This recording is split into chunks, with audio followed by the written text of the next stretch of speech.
What's up, everybody? What's going on? I hope all of y'all are doing undeniably fan-freaking-tastic out there. I know I am, because tonight is AEW Revolution 2021. Yes, sir, Bob. We have 9 matches to ramble about tonight. One of them being the buy-in, which is another fancy term for the kickoff or the pre-show. But yeah, before I go ahead and start the ramblings about these, I need to go ahead and address Helpful Man's stipulation of choice. Of course, I accept, but you know what? I have some conditions of my own that I need to put out there, but I'm not going to put those out there until I get the contract written up. Alright, so y'all stay patient and y'all stay tuned for developing stories before we get to Friday, April the 9th. Alright? So, yeah, first up, let's go ahead and talk about this big scoop. Well, it's the big scoop! That's what Paul White's been calling it. The big scoop about how there's supposed to be a new signing happening tonight. Somebody that's apparently Hall of Fame worthy. And whoever this new signee is that's happening tonight, they're not going to be part of the Face of the Revolution ladder match. So with that being said, my biggest... I have no idea why I'm picking this pick, but right now, I can dream, can't I? I can dream. Right now, the biggest name I can think of for AEW to sign, period, is John Cena. That's right, I said it. John frickin' Cena. John Cena jumping ship to AEW will be as great, if not greater, than Hogan jumping ship to WCW back in the day. But then again, I don't think I could see that coming. Now, as far as it being a former WWE guy,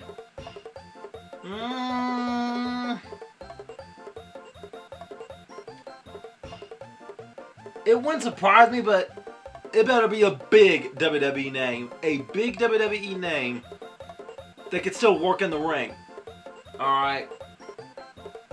Not just a big WWE name, though, but like somebody that I've seen recently, not even that long ago. And my other option might be somebody from the New Japan roster. Yeah. The biggest name I could think of coming out of New Japan might be Kazuchika Okada. I could be wrong. I could be dead wrong. But right now, until the person that actually comes out, I guess any guess is the wrong guess. So, yeah. It's highly doubtful that anybody's going to get it right. So yeah, let's move on to the actual matches, okay?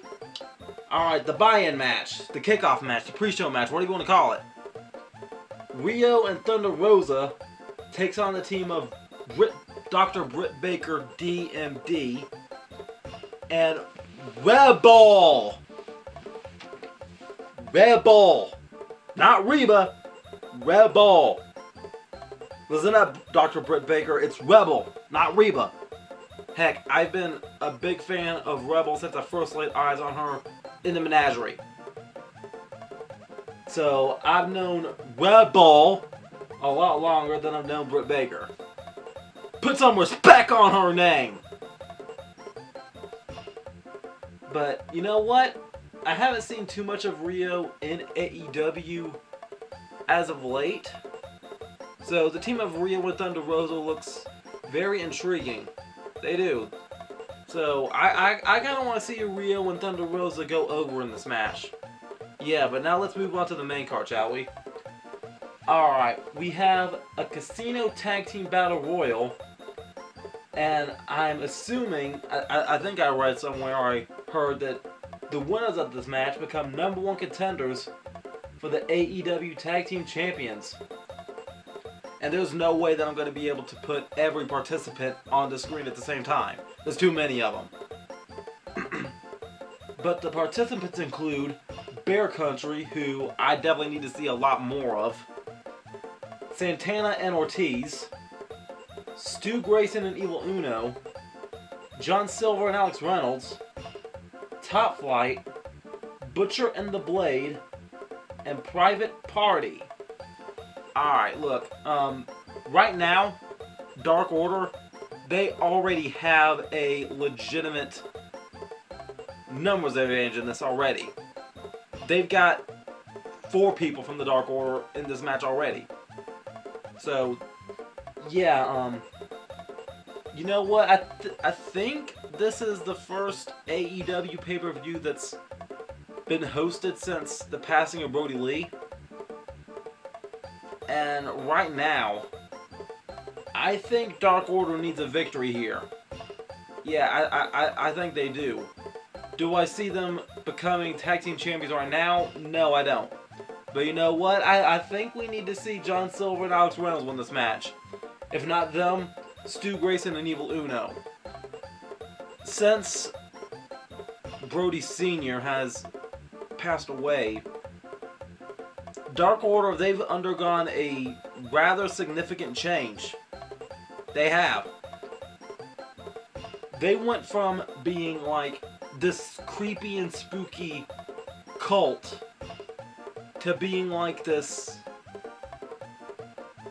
personalitied... I don't even know what to call it, though. They just become an awesome club. They have. So, right now, I think that's exactly what needs to happen. I think the Dark Order needs to win this match. They do. So, moving on. Speaking of the Dark Order, we have a big money match between Hangman Adam Page and Matt Hardy. The loser must pay the winner 100% of the first quarter's earnings. Loser must pay the winner 100% of their first quarter earnings. Yeah, and you know what? Let me just go and put it out there right now and state that Matt Hardy, he is already loaded with money by default. He is. So, losing money for a whole quarter, that's not going to hurt Matt Hardy any piece of anything. That will not lay a dent in his bank account. And right now, Hangman Adam Page, he's been kind of like the Lonely Cowboy, and it's kind of getting a little sad. Based on everything I'm hearing about his character, you know? Like, he went from teaming up with Kenny Omega, being tag team champion with the Cleaner, and now Kenny, he's off being the AEW World Champion. And right now, Page, he has nobody.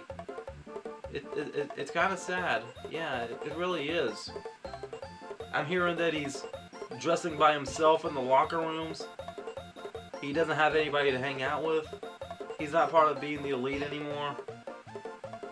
Well, he's not hanging around Matt and Nick as much as he used to. So, yeah, I think Hangman Adam Page needs to win this match. And you know what? When I said speaking of Dark Order earlier, I think it needs to happen. Put Hangman Page in the Dark Order. Please. Put him in the Dark Order. Heck, even before Mr. Brody Lee passed away, Hangman Page did try to fill out an application for the Dark Order, but his application got lost out. I don't even know what exactly happened with that. So, yeah, let's do it. Please, let Adam Page win this match. And let him join the Dark Order. Adam, I love you, bruh. I care about you. The Dark Order cares about you, too. Join them, please. Alright, next up, the AEW Women's Championship is on the line as Hikaru Shida defends against Ryo Mizunami. I don't know how to pronounce that name. Now look, I haven't been paying any attention whatsoever to everything that's been going on in that women's eliminator tournament. And I'm not that familiar with Ryu Mizunami. I have been hearing a lot of buzz about that Ito lady. So I'm hoping I could see a little bit of her because I looked into her stuff and I was quite impressed. So I was kind of shocked to find out that she wasn't the one to win the tournament on the Japanese side. So yeah, as far as this match goes though, let's go and just give it to Hikaru Shida again. Yeah. Next up, we have a Street Fight Tag Team match.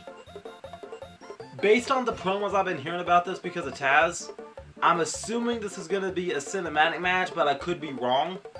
A cinematic match in an actual street. But I guess we'll see when it happens. But yeah, a Street Fight Tag Team match. And it's Sting versus... I messed that up. It's Sting and Darby Allin taking on Brian Cage and Ricky Starks. With this being a no disqualification match, this leaves an open invitation for Team Taz to have the numbers advantage. Because not only do you have to worry about Brian Cage and Ricky Starks, you've also got to worry about Will Hobbs, Hook, and Taz himself. So, with this being Sting's debut, I would love nothing more than Sting and Darby Allin to win this match. But you know what? If Team Taz wins, it has to be at Sting's expense. Because I had an idea earlier today. The day that I'm filming this. What if Darby Allin turns heel? Or what if we see Darby Allin versus Sting? That might look pretty cool. A Sting and Darby Allin rivalry. On second thought, you know what? Let's just let Sting and Darby Allin win anyway. That way Darby Allin can thank Sting by giving him a championship match. Can we do that, please? Please? Would you please? Alright. Moving on. We have Orange Cassidy and Chuck Taylor taking on Miro and Kip Sabian. Right off the bat, Miro and Kip Sabian. Yeah, please. I think right now Miro needs a definite big W under his AEW winning percentage. And I think this might be it. Miro winning a match on one of the big AEW stages. And you know what? I gotta give props to Kip Sabian because I think Miro is a better tag team partner for Kip rather than Jimmy Havoc. Now I'll admit, I do kind of miss Jimmy Havoc a little bit. I do. But still, I think Miro is a good tag team partner for Kip Sabian. So yeah, let's go Kip, let's go Miro. Crush them! Alright, moving on. The AEW Tag Team Championships are on the line as the Young Bucks defends against a team of MJF and Chris Jericho. Young Bucks. Hands down Young Bucks, please. As if I didn't need another reason to hate MJF, to hate MJF's character. Both MJF and Chris Jericho, they had to brutally assault Papa Buck. How dare you? How dare you?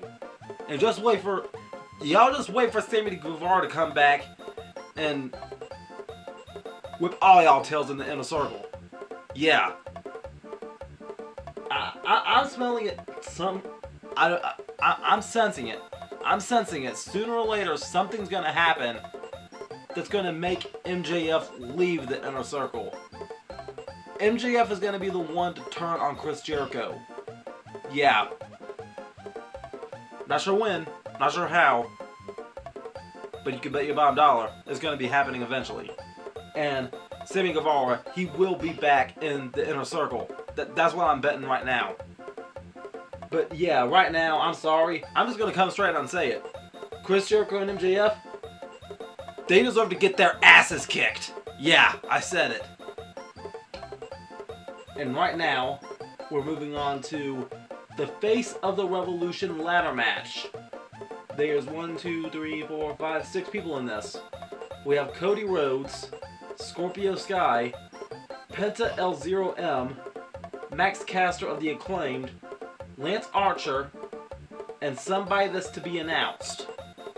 Not quite sure who's going to be announced in this match, but they'll be to be announced. And the winner becomes the #1 contender for the TNT Championship. I kind of want to see Penta L0M. Yeah, Penta versus Darby Allin might sound pretty cool. My second option will be Scorpio Sky.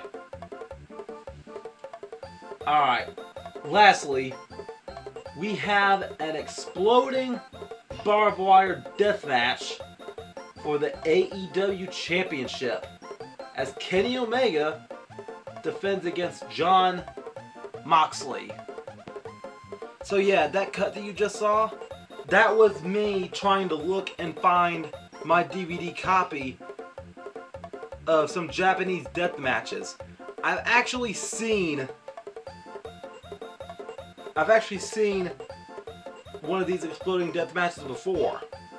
A couple of them actually because of that DVD. And knowing my luck, I'm probably going to end up finding it shortly after I stop recording this video, because I might want to go back and take a look at it again. But I remember seeing Cactus Jack and Terry Funk in this match. And yeah, that match was brutal. Now, I'm not quite sure if this thing is going to have the beds of barbed wire on the outside of the ring. But, yeah, I'm looking at this thing right now, and this might be very scary. Alright, this might get me to do a lot of holy crap moments, you know? So, I'm not quite sure if every rope is going to be surrounded in barbed wire or not. I guess we're going to see where this goes, but you know what? In these COVID times, this might be pretty dangerous, you know? Very dangerous. Not just for the wrestlers involved, though. They better be, like, putting up some of that plexiglass at ringside to prevent people from breathing in all that smoke. Because that's one thing I did notice about those exploding barbed wire matches on that Japanese DVD. They would like emanate a lot of smoke once somebody would get slammed into them. And I'm not sure if there's going to be a timer on this one or not.